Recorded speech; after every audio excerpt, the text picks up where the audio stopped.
baru tahu kalau ternyata banyak orang yang nggak tahu soal tes ini. Padahal tes ini tuh sering banget menjadi salah satu requirement untuk calon mahasiswa-mahasiswa asing yang mau belajar di universitas di Jepang. Dan tes itu bukan JLPT, melainkan tes yang disebut IJU. Jadi beberapa minggu yang lalu, gue jadi volunteer interpreter di eventnya JASO, sebuah edu fair gitu ya. Nah makanya dari situ gue kepikiran untuk bikin video membahas singkat soal apa itu IJU. IJU atau disebut juga dengan Nihon Yugaku Shiken, yaitu adalah tes khusus yang diperuntukkan untuk mahasiswa asing yang ingin belajar di universitas di Jepang. Berbeda dengan JLPT yang dimana dia tuh murni mengetes kemampuan bahasa Jepang, IJU itu juga mengetes bahasa Jepang dan beberapa mata pelajaran lainnya. Matematika, IPS, Sains, dan sainsnya itu ada biologi, kimia, dan fisika. So ya, kalau misalkan gue harus membandingkan IJU ini dengan tes standarisasi yang lainnya, itu mungkin gue pikir dia lebih mirip ke SAT.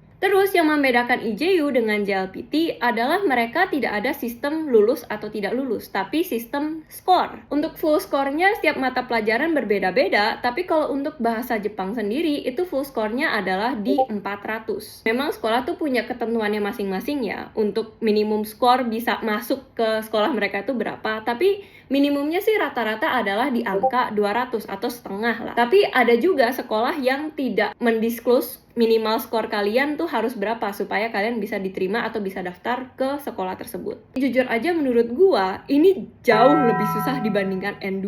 Padahal banyak yang bilang kalau IJU itu tuh setara dengan N2, tapi gua bilang lu semua bohong yang bilang kayak gitu. Karena bahasa Jepangnya itu tuh bahasa Jepang yang dipakai dalam kegiatan-kegiatan akademik. Ya namanya aja tuh tes untuk mahasiswa asing yang mau belajar di Universitas Jepang. Ya jelas lah mereka akan cater ke bahasa-bahasa dan pembahasan dan topik yang dibahas di akademia. Tipe tesnya tuh mereka ada writing essays. Yes, you have to be able to write tentang a certain topics. Listening, ada reading, dan ada reading listening. So ya, menurut gue jauh lebih susah, bahkan gue berani bilang dia jauh lebih susah daripada N1. Gue gak pernah nembus skor 220. Ya.